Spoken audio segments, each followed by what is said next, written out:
Hola, ¿qué tal? Bienvenidos a este nuevo análisis. Hoy vamos a desmenuzar un tema que la verdad es absolutamente fascinante. Vamos a desempaquetar la realidad biopsicosocial del comportamiento humano para demostrar de una vez por todas que el crimen no es simplemente una sola cosa. Es súper fácil caer en mitos clínicos o quedarnos con los típicos estereotipos que vemos en las películas, pero la verdad de lo que pasa en la mente humana es infinitamente más compleja, estructurada e interesante. Así que, vamos a desglosar este gigantesco tema capa por capa. Pasaremos por el origen psicológico, el enfoque psicoanalítico, la psiquiatría y el crimen, la discapacidad intelectual, las adicciones y finalmente cerraremos con la psicosis y la paranoia. Bueno, arranquemos con nuestra primera sección, el origen psicológico y esta realidad biopsicosocial. Porque, fíjense, el comportamiento humano nunca, pero nunca puede entenderse de forma aislada. O sea, no somos solo una mente flotando por ahí, ni un cuerpo puramente biológico. Somos una mezcla, como un gran rompecabezas de nuestra biología, nuestra psicología y la sociedad en la que vivimos. Los orígenes de la agresividad vienen de estos tres factores fundamentales. De hecho, la sociobiología nos enseña que ciertas tendencias agresivas son en realidad adaptativas para sobrevivir bajo tensión. Pero, y este es el punto clave de todo esto, no hay tal cosa como los genes criminales. La biología te puede predisponer, claro, pero jamás te obliga a delinquir. Es el choque de la persona con un entorno conflictivo lo que verdaderamente enciende la mecha.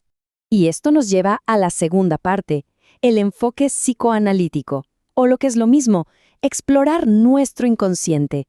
Históricamente, los primeros pensadores se echaron un clavado en las profundidades ocultas de la mente, buscando respuestas a eso que la simple biología no podía explicar. El psicoanálisis nos dice que el comportamiento criminal es básicamente una expresión simbólica de conflictos psicológicos muy profundos que tenemos guardados. Y lo interesante de verlo así es que el delito no es un accidente o algo al azar, es una especie de válvula de escape. Es la manera en la que la mente intenta sacar esos impulsos y traumas que llevamos reprimiendo por años. Y es súper interesante ver cómo evolucionó esta idea. Empezamos con Freud, que ya saben, conectaba todo con el instinto sexual y el complejo de Edipo, argumentando que la culpa inconsciente es el verdadero motor. Luego llega Adler, que le da un giro y se aleja de lo puramente sexual para hablar del complejo de inferioridad, donde el crimen se vuelve una forma súper destructiva de buscar poder. Y bueno, luego tenemos a Jung con su famosísimo concepto del inconsciente colectivo. Pero ojo, aunque todas estas ideas suenan increíblemente cautivadoras, tenemos que ser objetivos. La gran crítica al psicoanálisis es que opera con cosas que no podemos ver ni medir. Les falta ese respaldo empírico duro que nos exige la ciencia moderna. Entonces, pasemos a un terreno mucho más práctico y médico. Sección 3. La psiquiatría y el crimen. El giro clínico. Y aquí, de verdad, tenemos que hacer una pausa.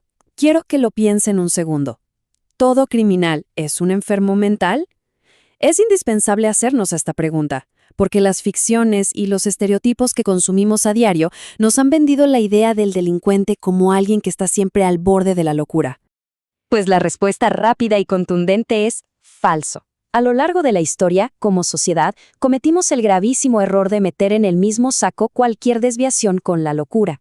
Hoy, la ciencia clínica nos demuestra que ni todo delincuente es un psicópata, ni todo psicópata anda por ahí cometiendo delitos. Asumir que romper la ley significa tener un trastorno psiquiátrico es un mito enorme que ya tenemos que dejar atrás. Ya con ese mito desmentido, vamos a la cuarta sección. La discapacidad intelectual, la oligofrenia y el comportamiento. Clínicamente, hay 4 niveles principales en la discapacidad intelectual: leve, moderado, grave y profundo. Pero presten mucha atención a los casos más extremos. La gente suele asociar la incapacidad mental profunda con el peligro, y para nada. La realidad clínica es que las personas en el nivel profundo tienen limitaciones cognitivas y físicas tan severas que tristemente casi siempre son víctimas pasivas de delitos, como el abandono, no son los que atacan. Pero donde la criminología sí pone la lupa es en este número, el 85%. Este es el porcentaje enorme de casos que caen en la discapacidad intelectual leve. Y sí, aquí es donde suele registrarse conflictividad con la ley. Pero a ver, tenemos que entender el contexto. Estamos hablando, por lo general, de robos menores hechos por impulso, sin ninguna planificación real. En la gran mayoría de las ocasiones, estos actos son el resultado trágico de la marginación social y la tremenda frustración de intentar encajar en un mundo que simplemente no comprende sus limitaciones. Cambiando a un tema que nos impacta a todos hoy en día. Quinta sección. Adicciones y delincuencia. El brutal impacto de las sustancias. Sabemos que el abuso de sustancias químicas le quita, literalmente, los frenos biológicos a la mente. Tomemos el alcohol, por ejemplo. La diferencia entre sus efectos es de noche y de día. Por un lado, la intoxicación aguda te da esta exaltación desmedida, un descontrol total, que termina casi siempre en delitos de tránsito o en una riña repentina en la calle. Pero del otro lado, la intoxicación crónica es otra historia completamente distinta. Es un panorama oscurísimo de deterioro cerebral, que de manera muy lamentable se traduce en ciclos interminables de profunda violencia familiar. Ahora, cuando hablamos de narcóticos, hay una distinción que es vital entender. Tenemos primero el crimen instrumental.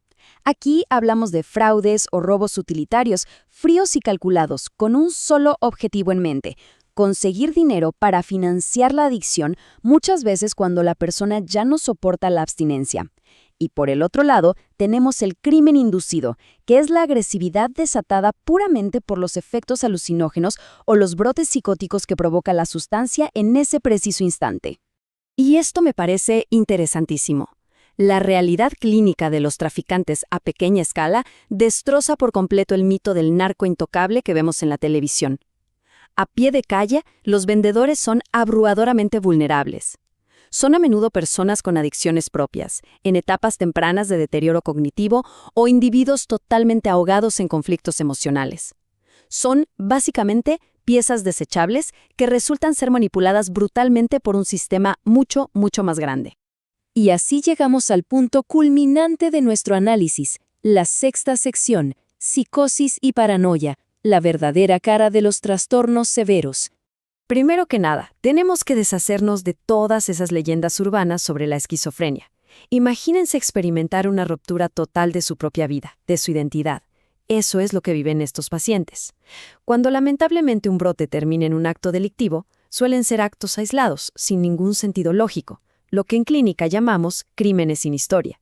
Pero, y este es un dato súper importante, estadísticamente las personas con esquizofrenia cometen muchísimos menos delitos de lo que el miedo colectivo de la sociedad asume. De verdad, su participación en el crimen es baja. Ahora, el trastorno delirante o paranoia es un caso completamente distinto. Fíjense en esta definición del psiquiatra Kraepelin de 1899. Es escalofriante lo precisa que es. Nos habla de un sistema delirante que es imposible de sacudir, pero que, sorprendentemente, se desarrolla manteniendo una claridad mental absoluta. ¿Qué significa esto? Que a diferencia del caos interno de la esquizofrenia, alguien con paranoia mantiene su raciocinio y su inteligencia social impecables fuera de su delirio específico. Y eso justamente es lo que oculta su potencial peligrosidad a simple vista. Toda esta claridad mental se puede enfocar en diferentes tipos de delirios.